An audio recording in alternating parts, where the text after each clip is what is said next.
Il y a 2 ans, disparaissait Hugo Chavez. La révolution bolivarienne s'est-elle éteinte avec lui ou bien lui a-t-elle survécu? À Caracas, la crise économique s'est aggravée. Elle se double d'une crise diplomatique avec les États-Unis. Alors question, à qui la faute? 2 ans après, le sujet Venezuela, entre guillemets, est toujours aussi clivant. Avec nous ce soir, dans 64 minutes sur TV5 Monde, Héctor Michel Mujica Ricardo, bonsoir. Bienvenue à vous. Vous êtes l'ambassadeur de la République bolivarienne du Venezuela. Nous allons commencer cet entretien par l'actualité économique donc du Venezuela. Monsieur l'ambassadeur, votre pays a enregistré un taux d'inflation de 68,5% en 2014. Il se situerait aujourd'hui sous la barre des 65%. C'est le plus élevé d'Amérique latine, semble-t-il. C'est la Banque centrale du Venezuela qui a donné ces chiffres. Crise économique en grande partie liée à la chute des cours du pétrole. Mais on a vu ces longues files d'attente qui ont fait le tour du monde pour obtenir des produits de première nécessité comme l'huile, comme le beurre, comme le papier toilette, le dentifrice. Est-ce que l'erreur des autorités vénézuéliennes n'a pas été de trop miser sur le pétrole? Bueno, avant tout, je me sens très honoré d'être invité et je remercie surtout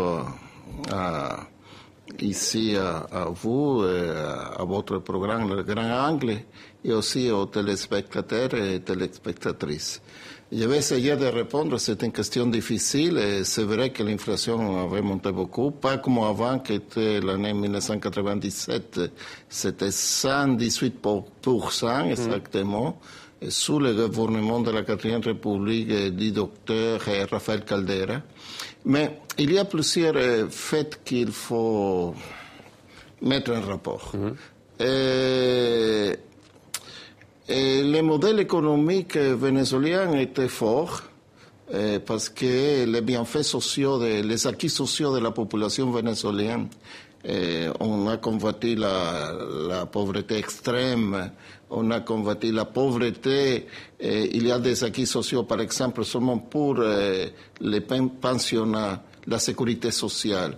Il y avait à peu près 400 000 Vénézuéliens pensionnés et aujourd'hui il y a presque 2,5 millions, 2,6 millions. On a triplé les étudiants qui se trouvent dans l'éducation supérieure universitaire. C'était 400 000 en 1998 et aujourd'hui c'est presque 2,5 millions.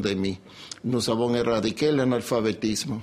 Le coefficient Gini, c'est un pays de plus égalitaire en Amérique latine. Il faut combattre toujours parce que l'Amérique latine et tous les pays sont très inégalitaires. Et avec le Paraguay. Le pouvoir d'achat des Vénézuéliens s'est amélioré beaucoup. Et je vais vous donner un exemple. En 1998, au moment de remporter sa première victoire électorale, Chávez comme président élu de la République, et le revenu par tête des Vénézuéliens, c'est un indicateur, mais ce n'est pas le seul qui est valable, était de $4,000 à peu près. Aujourd'hui, il se trouve $12,000. Alors voilà pour les bienfaits et les acquis sociaux de la politique d'Hugo Chavez. Depuis, c'est Nicolás Maduro qui est président de la République depuis 2 ans. Juste en quelques mots, pourquoi vous retrouvez-vous aujourd'hui dans cette situation? Est-ce qu'il ne faut pas changer de braquet et ne plus miser sur le pétrole seulement? Non. Il y a un problème, c'est-à-dire que le pétrole, depuis une centaine d'années, exactement 100 ans, c'est presque depuis les années 1940, était le moteur de l'économie, surtout la rente pétrolière. Le problème réside au Venezuela. Comment peut-on faire le partage du pétrole? Aujourd'hui, le partage du pétrole se fait d'une façon tout à fait égalitaire et les bienfaits sont vraiment démontrés, pas seulement pour l'État vénézuélien, sinon pour la FAO, même la Banque mondiale, la CEPAL, etc. Mais il y a un problème structurel quand il y a une population qui est sortie de la pauvreté, qui demande beaucoup de biens de consommation, que le pouvoir d'achat s'est élevé et on ne répond pas. Pourquoi? Et nous devons développer encore, pour avoir une suffisance agroalimentaire, l'agriculture et l'industrie manufacturière. On a fait de grands efforts dans ce sens, mais il manque encore d'État. Mais il y a aussi une guerre économique et aussi ce qu'on appelle au Venezuela les guarimbas. C'était à partir du 12 février 2014, pendant 3 mois, il y avait des émeutes un peu partout, fermeture de rues, et ça nous a causé beaucoup de dégâts, même en ville, mais sur l'économie. Alors vous êtes en poste à l'ambassade ici en France depuis mai 2013, depuis bientôt 2 ans donc. Non, depuis octobre 2013 exactement, donc, voilà, 1er octobre. 1er octobre 2013, donc bientôt 2 ans quand même, 1 an et demi disons. Alors vous le savez, en France c'est un sujet qui clive, le Venezuela. Hugo Chavez clivait, on parle d'ailleurs de chavistes, de pro-Chavez ou d'anti-Chavez.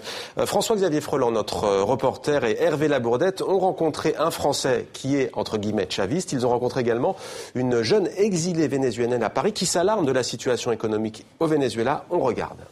Okay. Comme beaucoup de jeunes de sa génération, Yolanda a quitté le Venezuela il y a quelques années. Elle a préféré s'exiler pour trouver un emploi à Paris comme webmaster. Depuis, cette Parisienne d'adoption aime venir ici, dans ce restaurant vénézuélien ouvert à tous, qui lui rappelle l'ambiance chaleureuse de son pays lorsque la politique n'avait pas encore pris trop de place. Personnellement, moi, je ne sais pas m'exprimer librement parce qu'on ne sait jamais qui est à côté de nous. Donc, on ne sait pas comment ils vont réagir, comment ils vont le prendre. Il y a des gens qui le sont encore très fanatiques de Chavez. Si les chavistes sont parfois rares du côté des Vénézuéliens à Paris, on en trouve beaucoup plus chez certains jeunes Français. Proche de Dieudonné, d'Alain Soral en France, vénézuélien par sa mère, Vincent Lapierre a étudié les Misiones, les missions sociales contre la pauvreté à Caracas. Il soutient énergiquement la politique du président Maduro. Soutenir la révolution bolivarienne depuis la France, c'est une position qui est radicale et anti-système. Chavez, et donc à travers lui sa révolution, qui soutient des principes qui sont en France mal vus. C'est un militaire.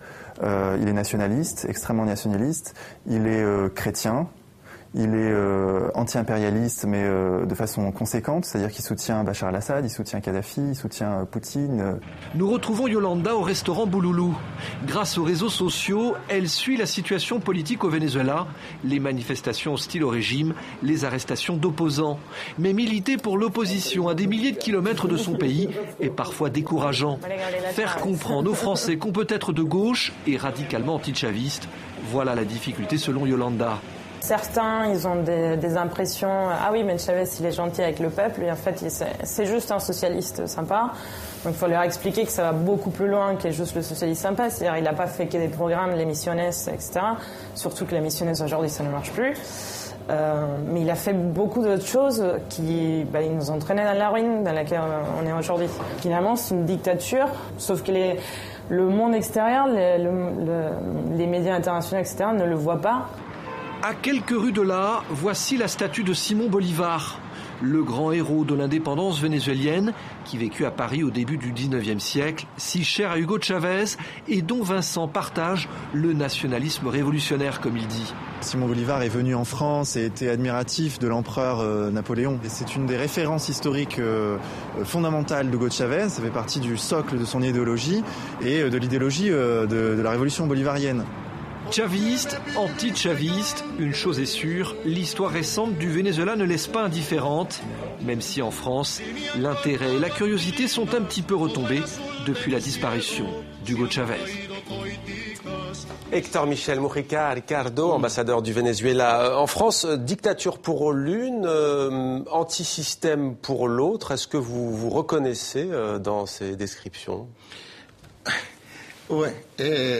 On voit exactement au Venezuela, et c'est drôle qu'on parle de dictature au Venezuela parce que la dictature peut être définie comme un état d'exception et la suppression de tous les pouvoirs institués dans un pays et un rejet profond de la Constitution. La seule fois qu'on a vu ça au Venezuela, c'était au moment du coup d'État de la droite vénézuélienne et de l'opposition vénézuélienne avril 2002.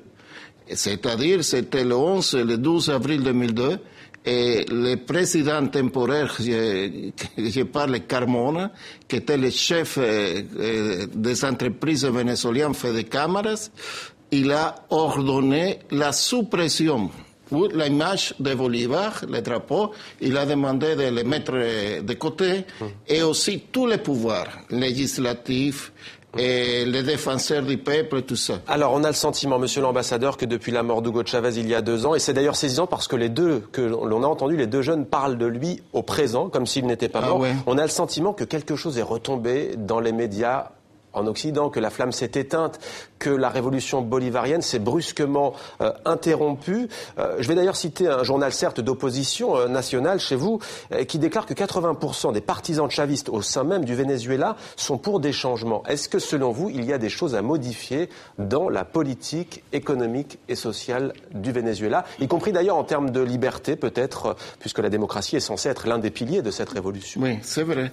Et nous avons approfondi les libertés, pas seulement les libertés formelles, et aussi les libertés garanties par la Constitution que tout le monde connaît.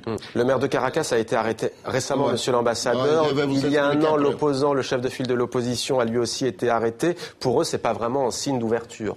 Non. C'était mal compris. Je vais vous dire, les libertés ont été développées au maximum. On a le droit de manifester n'importe où au Venezuela, mais pas une manifestation armée et armée de violence. C'est-à-dire pourquoi Leopoldo López a été arrêté. Leopoldo López a été arrêté à cause qu'il a demandé de continuer les mobilisations violentes, la fermeture des rues. Dans ces manifestations n'étaient pas des manifestations pacifiques. On se rend compte, il y a eu 43 morts, dont 9 représentants des forces de l'ordre. Imaginez-vous si c'était des manifestations pacifiques. Il a demandé la sortie violente du président, la sortie légale du président. C'est pour cela qu'il se trouve en prison, il est passé au tribunal. Alors, avec des réponses, monsieur l'ambassadeur, si vous voulez bien concises, votre pays est l'un des plus violents de la région et même du monde, avec un taux d'homicide de 55 pour 100 000 habitants. Seul le Honduras fait pire avec 85. Comment expliquez-vous cela? Vous disiez que la pauvreté avait diminué. En principe, s'il y a moins de pauvres, il y a moins de violence. Or, le taux de pauvreté, le taux de violence augmente. C'est plus compliqué. La violence au Venezuela et la violence en ville vient depuis longtemps. Et surtout la violence déchaînée le février 89, où il y a eu 3000 morts sous la présidence de Carlos Andrés Pérez. Mais là, on n'est plus sur la présidence de la droite, je veux dire aujourd'hui. Et la violence s'est déchaînée dans les grandes villes. Et surtout, il y a un problème aussi de la présence aussi des groupes paramilitaires qui viennent de la Colombie. Et ça, se sont installés un peu partout au Venezuela. On essaye de combattre la violence, mais pas seulement pour les moyens répressifs, sinon en essayant de trouver des solutions partagées comme on a fait au Brésil, des choses comme ça. Alors Barack Obama, le président américain, a déclaré votre pays, le Venezuela, menace nationale pour la sécurité des États-Unis. La réponse n'a pas tardé puisque Nicolás Maduro a dénoncé ces propos. Comment vous les avez-vous accueillis? On était stupéfaits. On n'attendait pas ça, une déclaration pareille du président Obama. Quelle menace? Nous sommes un pays pacifique. Nous n'avons jamais envahi un autre pays.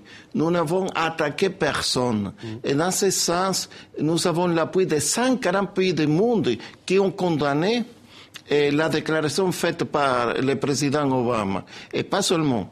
La communauté d'États latino-américains et des Caraïbes ont condamné les 33 pays de l'Amérique latine et des Caraïbes la déclaration d'Obama.